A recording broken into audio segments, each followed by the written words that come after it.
Selamat pagi Bapak Ibu dan saudara-saudaraku, salam damai sejahtera dari Yesus Kristus Tuhan kita bagi kita sekalian.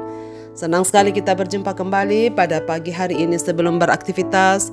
Kita di acara Renungan Pagi edisi 20 Agustus 2022. Pagi ini kita akan membaca Kisah Rasul pasal 27 ayat 33 sampai 44 demikian. Ketika hari menjelang siang, Paulus mengajak semua orang untuk makan, katanya. Sudah 14 hari lamanya kamu menanti-nanti saja, menahan lapar dan tidak makan apa-apa. Karena itu aku menasihati kamu supaya kamu makan dahulu. Hal itu perlu untuk keselamatanmu. Tidak seorang pun di antara kamu akan kehilangan sehelai pun dari rambut kepalanya. Sesudah berkata demikian, ia mengambil roti, mengucap syukur kepada Allah di hadapan semua mereka, memecah-mecahkannya lalu mulai makan. Maka kuatlah hati semua orang itu dan mereka pun makan juga. Jumlah kami semua yang ada di kapal itu 276 jiwa. Setelah makan kenyang, mereka membuang muatan gandum ke laut untuk meringankan kapal itu. Tetapi mereka melanggar bosong pasir dan terkandaslah kapal itu. Haluannya terpancang dan tidak dapat bergerak dan buritannya hancur dipukul oleh gelombang yang hebat. Pada waktu itu prajurit-prajurit bermaksud untuk membunuh tahanan-tahanan supaya jangan ada seorang pun yang melarikan diri dengan berenang. Tetapi perwira itu menyelamatkan Paulus. Karena itu ia menggagalkan maksud mereka dan memerintahkan supaya orang-orang pandai berenang lebih dahulu terjun ke laut dan naik ke darat, dan supaya orang-orang lain menyusul dengan mempergunakan papan atau pecah-pecahan kapal. Demikianlah mereka semua selamat naik ke darat. Menjadi tangan Allah memelihara kehidupan. Saudara sekalian, sebagaimana telah kita dengarkan dalam renungan pagi kemarin bahwa akibat mereka tak mau mendengarkan nasihat Paulus untuk tidak meneruskan perjalanan karena cuaca sangat buruk, namun mereka lebih mendengarkan nasihat jurumudi dan nahkota kapal. Akhirnya terbukti mereka menghadapi cuaca sangat buruk. Angin badai menerpa kapal mereka, yang membawa kerugian sangat besar sebab muatan kapal akhirnya dibuang ke laut untuk meringankan kapal. Meski demikian, memang badai besar membuat kapal tak dapat bergerak maju, kecuali terombang-ambing oleh badai besar itu. Tapi Paulus bertindak mengambil alih suasana dalam kapal, sebab semua sudah panik dan ketakutan serta tak memiliki harapan. Paulus menenangkan mereka semua bahwa mereka akan selamat sesuai dengan petunjuk Tuhan yang ia telah terima. Paulus meyakinkan bahwa saya percaya kepada Allah yang akan memelihara dan menyelamatkan kita sekalian. Setelah berhasil meyakinkan dan menenangkan para penumpang kapal yang panik, Paulus melanjutkan pelayanannya dengan memberi mereka kebutuhan fisik mereka. Paulus memperhatikan mereka dan berkata bahwa 14 hari sudah puasa karena badai membuat fisik mereka sangat lemah. Fisik yang lemah akan melemahkan hati dan semangat. Padahal kekuatan fisik sangat memerlukan nutrisi dari makanan untuk menambah semangat.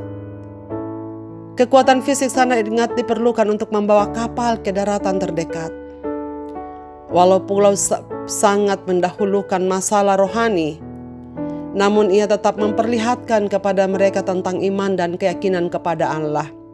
Dan ini memberikan dampak yang sangat besar bagi hati dan semangat mereka. Saudara sekalian, setelah mereka makan dan tenang, rupanya masalah lanjutan datang. Kapal tetap tak bisa berapat ke pantai. Akhirnya menabrak bosong pasir, kandaslah kapal itu dan ombak pun menghancurkannya. Bagaimana nasib tahanan yang ada di kapal itu? Timbul niat dari prajurit untuk membunuh saja agar mereka tak dapat melarikan diri. Tetapi karena ada Paulus yang ingin mereka selamatkan, akhirnya batal dan satu persatu berenang mencapai darat dan yang lainnya menggunakan alat seadanya dari sisa-sisa papan kapal yang sudah hancur itu. Akhirnya Paulus bersama dan dengan seluruh penumpang kapal yang berjumlah 276 jiwa selamat mencapai daratan tanpa cacat sedikit pun. Pengharapan yang disuarakan Paulus menjadi kenyataan. Yang menjadi pusat dari peristiwa itu adalah bagaimana Allah bekerja melalui Paulus dan bagaimana Allah bekerja bagi Paulus sehingga banyak orang yang diberkati. Di samping itu Allah juga bekerja secara tidak kentara bagi Paulus sehingga tidak hanya Paulus yang selamat dan dapat melanjutkan perjalanannya ke Roma, namun orang-orang lain pun juga mendapatkan berkat darinya. Paulus adalah teladan yang indah saudara sekalian tentang kehidupan yang dipakai Allah yang tidak hanya untuk memelihara kehidupan dan keselamatan fisik bagi sesama manusia, namun juga menyelamatkan jiwa-jiwa terlepas dari kuasa dosa karena Injil Yesus Kristus yang ia wartakan. Hidupnya mempunyai kuasa dan makna bagi masa kini, masa depan, serta bagi kesejahteraan fisik dan rohani bagi umat manusia. Saudara-saudaraku, Paulus telah menjadi perpanjang tangan Allah untuk menyelamatkan seisi kapal itu. Ia berhasil memberi dorongan kepada mereka yang letih lesu dan penuh kecemasan. Sungguh di tempat yang tak terduga bisa mendengungkan keselamatan yang datangnya dari Allah. Di tengah situasi tanpa harapan, Paulus membangkitkan harapan, memberi semangat kepada mereka yang letih lesu dan membangkitkan semangat memandang pada Allah dan mengingat kuasa Allah pada saat semua orang telah melupakan sumber pertolongan sejati. Memang masalah seringkali membutakan mata rohani orang untuk memandang kepada Tuhan. Saudara-saudaraku, sadarkah kita bahwa kita semua tak ada yang terkecuali diberikan mandat oleh Tuhan Yesus yang telah menyelamatkan kita untuk tidak menyerah kepada keadaan. Mari bangkit buat sesuatu, berkarya bagi bangsa ini, bagi saudara-saudara dan orang-orang terdekat kita. Tidak selalu dengan harta, tapi beri semangat dan dorongan bagi orang lain untuk terus berpaut dan mengingat Tuhan serta lari padanya untuk meminta pertolongan. Apakah rahasia kekuatan kita, saudara sekalian? Kita harus berbeda dengan dunia. Kita harus memiliki kuasa rohani. Kuasa rohani hanya kita dapatkan melalui persekutuan dan hubungan pribadi kita dengan Tuhan yang semakin akrab. Kita tak akan memiliki wibawa mempengaruhi sekeliling hidup kita jika kita pun masih hidup serupa dengan dunia ini. Semakin kita akrab dengan Tuhan, semakin kita memiliki kuasa rohani untuk bisa bersuara seperti Paulus di tengah-tengah dunia yang tak berpengharapan. Karena itu saudara-saudaraku, apapun keadaan kita, jangan menyerah. Sebab kita semua adalah perpanjang tanganan Allah yang hadir di dunia untuk memelihara kehidupan. Marilah kita berdoa. Bapa di sorga, kami berdoa kepadamu pada pagi ini.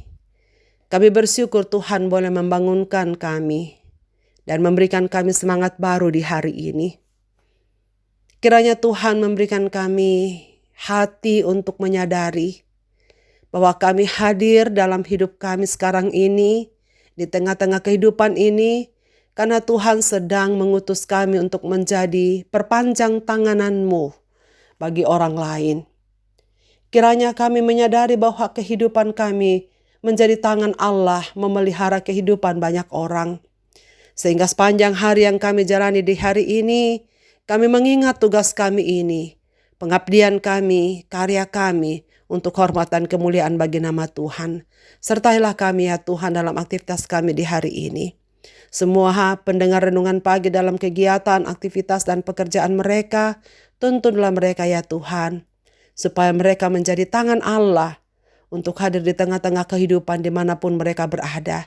Mulai dari tengah-tengah keluarga kami, dalam pekerjaan kami, dalam pelayanan kami, dalam masyarakat, dan kemanapun kami akan beraktivitas di hari ini. Kiranya Tuhan memberkati semua umat-umat-Mu ini dalam keadaan mereka. Tuhan kuatkan mereka yang sedang sakit, sembuhkan mereka. Mereka yang sedang menderita karena berbagai persoalan hidup mereka, Bapa di sorga, hiburkan dan kuatkan mereka. Ingatlah ya Tuhan, bahwa firman-Mu berkuasa untuk mereka. Dan karena itu biarlah firman-Mu ini menjadi pegangan mereka, bahwa Tuhan sumber pertolongan yang selalu hadir dalam segala situasi hidup kami. Bapak terima kasih karena Engkau akan menyertai dan memimpin kami sepanjang hari ini. Dalam tangan kasih-Mu Bapa, kami serahkan hidup kami. Dalam Kristus Tuhan kami berdoa. Amin. Selamat beraktivitas Bapak, Ibu, dan saudara-saudaraku. Tuhan Yesus memberkati kita sekalian.